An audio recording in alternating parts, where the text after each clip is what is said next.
Hey everybody, HomeSliceHenry here, and in today's video we're taking a first look at the brand new legacy move for Tinkaton in the world of Pokemon Go, GIGATON Hammer.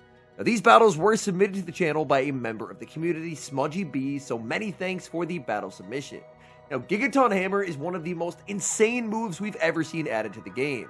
It is a steel type clone of the move Precipice Blades, 130 damage for 60 energy. While this is an incredibly powerful move, it is a steel type move and steel isn't the best typing offensively. So without further ado, let's hop into the matches and let's take a look at the brand new Tinkaton in the Ultra League. Hopping to the first match, picking up a very neutral lead, Malamar into Thundershock Belly Bolt.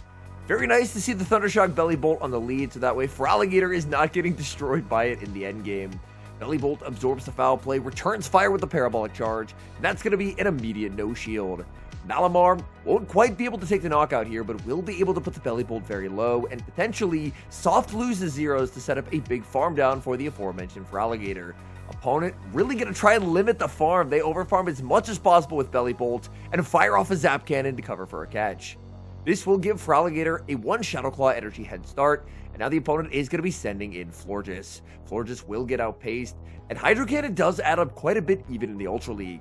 Hydro Cannon is shielded, and this could set up the Tinkaton. There's nothing Tinkaton loves more than a shield advantage. Florges does go for the Trailblaze, and there's the switch. In comes Tinkaton. Now Tinkaton rocking its new legacy move of GIGATON Hammer. Chilling Water is going to be debuffing Tinkaton. However, this is steel type Precipice Blades. I don't care that this move is debuffed. It is still going to pick up the one-hit knockout. In the back is Guzzlord. Opponent sees the writing on the wall and concedes the match. Hopping into game number 2, picking up a pretty bad lead, Malamar into Tinkaton. But the opponent has the Comday Tinkaton as well. Malamar going to look to bank quite a bit of energy and then save switch into Feraligatr. Feraligatr does have a resistance to GIGATON Hammer. GIGATON is still going to do quite a lot of damage to Feraligatr, but at the very least, Feraligatr should be able to survive one very comfortably. Feraligatr no shields, opponent goes for a Bulldoze, fishing for a debuff that they do not get, and now in comes Como-O. Como-O is basically forced to throw out alignment here, otherwise they would get outpaced. The opponent baits with the upper hand, and that's going to cost them a shield or a lot of their HP if this Ice Beam is able to connect. Ice Beam is shielded, switch timer's up, in comes Malamar, and Malamar did store a bunch of energy from earlier. Malamar going to be full sending superpower at this Como-O. Como-O is going to no shield, and unfortunately, that means that Malamar is now about to get shredded by Clanging Scales. Clanging Scales lands, there's the snipe from Tinkaton. Tinkaton does exit with a decent amount of residual energy, and that's going to make life a little bit awkward. In comes Feraligatr reaching for the Hydro Cannon, getting to the Hydro Cannon, but the opponent does not fire off their energy. No CMP tie there. Instead, now it's going to be a Tinkaton up 2 shields that's going to have to try and sweep. Shield comes up in case they do go for the GIGATON Hammer, and they do full send it. I believe this can only be a Bulldoze, but Tinkaton is going to keep itself as healthy as possible and double shield. Tinkaton overfarms massively. There's a catch attempt from the opponent, and they do not get it. That is a big swing of momentum. Tinkaton has all the energy it could ever ask for. What is that final Pokemon? It's Galarian Moltres, and this game is over. It's very common that Tinkaton is paired with Pokemon that lose to opposing Tinkaton. And this team from the opponent is no exception, as instead of pairing it up with a Malamar, they paired it up with a Galarian Moltres. Moltres goes for the fly, and Ultra League Tinkaton is just disgustingly bulky. It shrugs out the fly damage like it's nothing, takes the knockout with the GIGATON Hammer, and will now be able to take the win with the GIGATON Hammer onto the opponent. Opponent does win charge stack priority, but Bulldoze really not going to do much. GIGATON Hammer is going to hit for massive neutral damage. GIGATON Hammer takes the knockout and secures the win. Great lead in the next match, Malamar into Annihilate. Opponent safe switches into Florges, and they're going to regret that decision. Florges not a safe swap when GIGATON Hammer Tinkaton exists. You can debuff Tinkaton as many times as you want, it's not going to matter. Tinkaton's GIGATON Hammer is just so incredibly oppressive. GIGATON will be shielded. Florges going to fire off yet another debuff, but in the Ultra League, Tinkaton is just so monstrously bulky that the opponent's going to need like 4 Chilling Waters. Tinkaton farms up. Oh my goodness, not letting the opponent get the catch. That is incredible game sense from Smudgy. And now Corviknight is going to be hard punished by Feraligatr. This Corviknight actually rocking Sky Attack. There are a lot of different Corviknight movesets out there. I know in the Ultra League, Air Cutter doesn't do a lot of damage. This trainer opting for Sky Attack. Personally, I like sticking with the more traditional Air Cutter plus Payback. But this trainer, at the very least, the Sky Attack tech paying off, as they're able to hit for some pretty solid damage that they normally would not be able to against the Feraligatr. Feraligatr now very low. There's a simultaneous switch. Malamar into the Annihilate.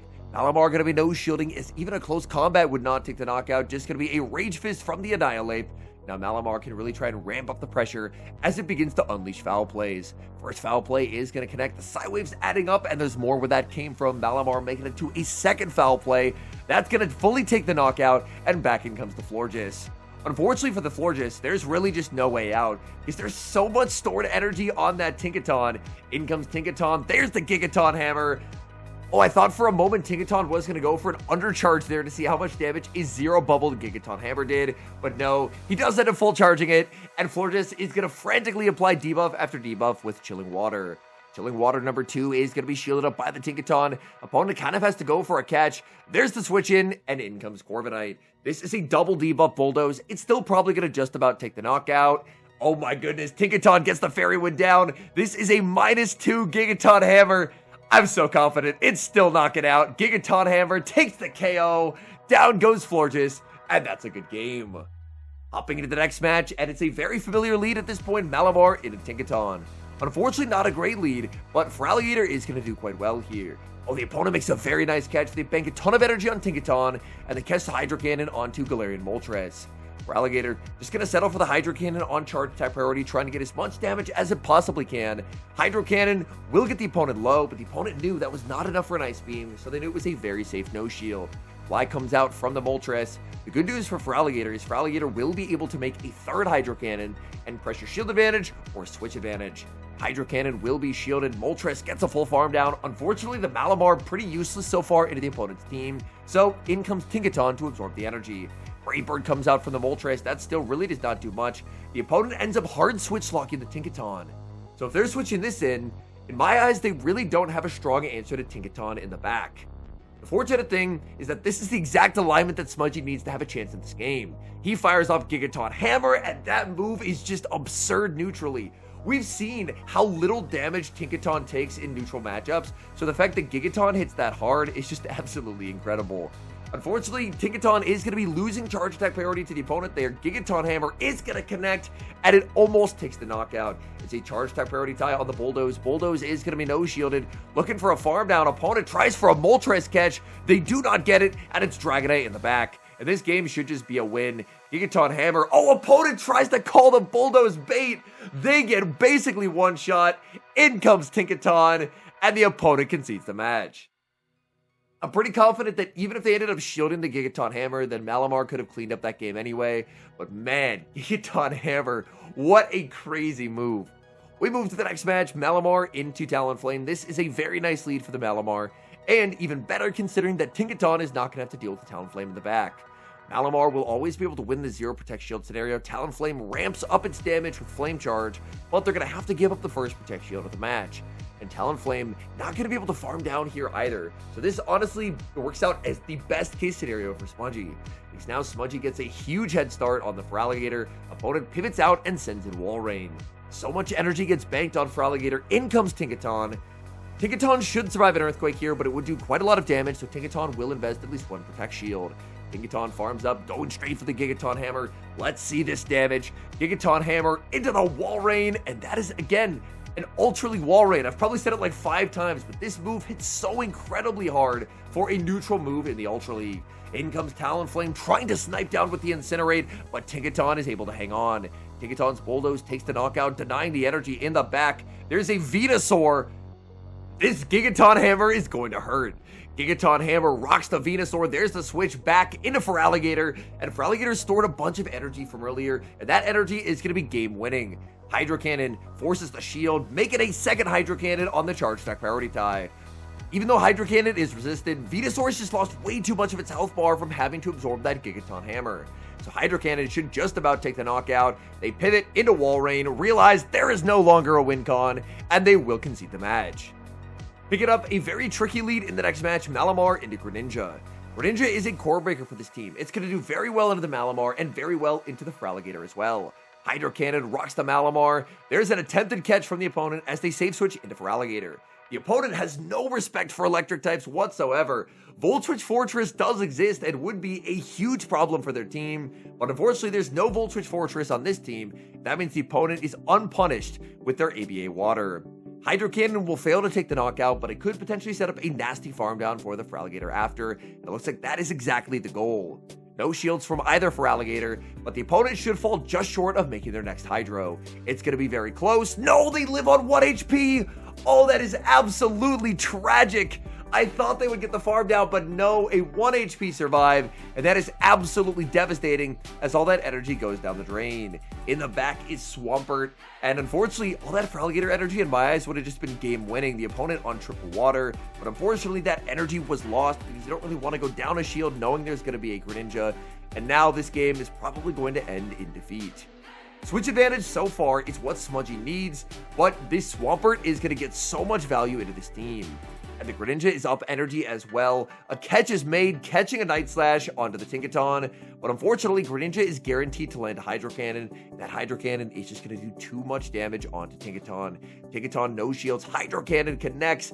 That hits way too hard. Tinkaton going to go for the Gigaton Hammer. It's resisted, but it will easily be able to pick up the knockout here. Greninja puts up the shield, and that's just simply the correct call from the opponent. They know that Greninja can output so much pressure here. In comes Swampert. There's the combination play as they fire off the Hydro Cannon. And the opponent has managed this triple water team well to the point where, unfortunately, there's just not really a win con. I don't believe Malamar has enough residual energy to win the game. Foul play, plus the side waves take the knockout. Back in comes Greninja. It's going to be close, but it's a charge attack priority tie that Malamar cannot win. Smudgy almost found a way back, making it so close, but the opponent will get the win. Picking up a great lead in the next match, Malamar into Lapras. Malamar has a completely dominant lead matchup here. Opponent tries for a superpower catch onto Cresselia, but they end up catching a foul play instead. Now, Cresselia is absolutely walled by Tinkaton, and Smudgy knows it. He rebanks energy on Malamar and puts Cresselia in jail as he sends in Tinkaton. This matchup is just horrendous for the Cresselia. What are you going to throw? Every move that Cresselia could possibly learn in this game is going to be resisted. They go for a Future Sight. Tinkaton has now absorbed 2 charge attacks and is still not even in the yellow HP. Gigaton Hammer connects. That is devastating damage onto Cresselia. Cresselia can fire off another Future Sight, but Tinkaton can probably just fully farm this down. That's exactly what Tinkaton is going to go for, the full farm down of Cresselia. Back in comes the Lapras. I'm very curious to see the Gigaton damage onto Lapras. Gigaton lands. Oh my goodness, that's cleanly 2 shots of Lapras. Nah, this move is crazy. Lapras is now very comfortably in superpower range, and Smudgy had banked energy on the Malamar earlier. Back in comes the Malamar, just going to farm up a ton. Opponent sends in Guzzlord. With Tinkaton out of the way, this Guzzlord could be a difficult Pokemon to get rid of. Guzzlord shields up the first superpower, but Malamar has more where that came from. Another superpower, this time at -1, is going to be no shielded, and in comes Feraligatr. Feraligatr does sneak through the Shadow Claw on this brutal swing catch, and the nice thing is compared to the Great League, Feraligatr in this matchup can absorb so much more damage in the Ultra League. Feraligatr has 2 Protect Shields, going to start using them, and there's the pivot out, switch timers up, back in comes Lapras. A Hydro Cannon into a Shadow Claw down would be very nice for the Feraligatr here. Feraligatr doesn't really have to fear energy from the Lapras, as Sparkling Aria or Ice Beam, neither one is really going to move the needle. Switch timers up, back in comes Malamar. Malamar side waves down, and that should be the dagger, because now the opponent really doesn't have an ability to get rid of this Malamar before it can make a second superpower. Now, a -1 superpower should fail to take the knockout, but it should get the Guzzlord low enough that Feraligatr will be able to clean up. And Malamar is going to get there, not even having to burn the final Protect Shield either. Superpower gets them very, very low. Guzzlord fires off a last-second charge attack, but the damage is done. This is probably just in 1 Shadow Claw range. In comes Feraligatr. 1 Shadow Claw does take the knockout and secure the win. Hopping into the final match, Malamar into Cresselia. Now, this matchup, not as clean as you might like it to be, just because Cresselia can survive 2 foul plays, and the Moonblast from Cresselia are going to hit for big super effective damage. Foul play no shielded, landing onto the Cresselia, and Cresselia is going to return fire with the hard-hitting Moonblast. And Moonblast will definitely 2-shot, so it looks like Malamar does actually lose the zeros here. This is kind of a soft loss though, and could set up massive farm down for Tinkaton if that is the goal. Malamar can't quite make it to the foul play. Shield is going to come up, as Cresselia will now go for the Grass Knot. Can Malamar potentially get a farm down here? No, it cannot, because the opponent went for the Grass Knot. They make a second Grass Knot on very low HP. That is a little bit unfortunate. Malamar exits with a ton of energy, and the opponent now sends in a Poliwrath. What is this doing here? Okay, Poliwrath definitely not on my bingo card, and it's a counter Poliwrath at that, not even the Mudshot variant. a counter Poliwrath. Well, I don't think Poliwrath's gonna like Tinkaton, so in comes Tinkaton. Tinkaton, these Fairy Winds not adding up much. Poliwrath exceedingly bulky in the Ultra League. Poliwrath goes for a Scald.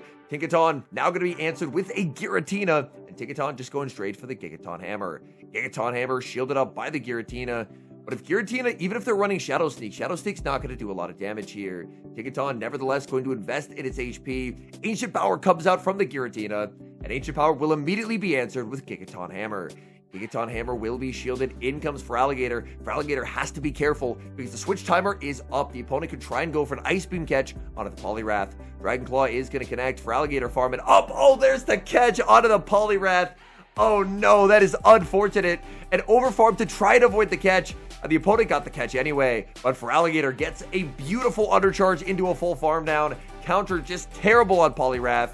And now Feraligatr gets the Ice Beam anyway. Ice Beam lands. In comes the Tinkaton, and we've seen the moveset, their Ancient Power Dragon Claw. They're fully walled. Ancient Power, that's going to do nothing. Fairy Wind takes the knockout and takes the win.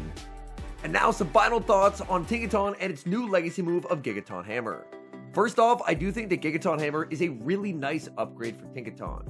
Play Rough, which is Tinkaton's old move, was 90 damage for 60 energy, so Gigaton Hammer is the exact same energy cost, but with 40 extra base damage. That means that in matchups where normally Tinkaton would be hitting for super effective with Play Rough and can now only hit for neutral with Gigaton, so one stage of effectiveness difference, Gigaton only does slightly less damage in those scenarios. And obviously in neutral scenarios, Gigaton is going to do way more when both Fairy and Steel would be neutral. So overall, I consider this a pretty significant upgrade for Tinkaton. I think Tinkaton is going to move into the stratosphere of being very, very meta relevant for the Open Ultra League. As for the Great League, I do think it'll be better, but I'm a little less convinced just because a lot of the Open Great League right now are Pokemon that have resistances to Steel. But even though Gigaton Hammer is such an incredibly strong move that even if you resist Steel, it's still going to do quite a lot of damage. If you take a look across the top 20 Pokemon on PvPoke, I believe 6 of the 20 have a resistance to Steel. So I'm a little bit less convinced as far as the Open Great League, but whatever league you're looking at, Tinkaton is definitely improved with this update. This is a triple dust calm day. It is a really good shiny. It's a meta relevant shiny. If there's any calm day that you should play from 2 to 5 p.m. the entire time with no breaks and grind as much as you can, it's this one right here. Anyways, thank you guys so much for watching. If you enjoyed watching today's video, please do help support the channel by leaving a like on the video and subscribe to the channel if you haven't. And an extra special thank you as always to our channel members here on YouTube. The support you guys provide to the channel is so appreciated. So thank you guys oh so very much. And until next time, I've been HomeSliceHenry.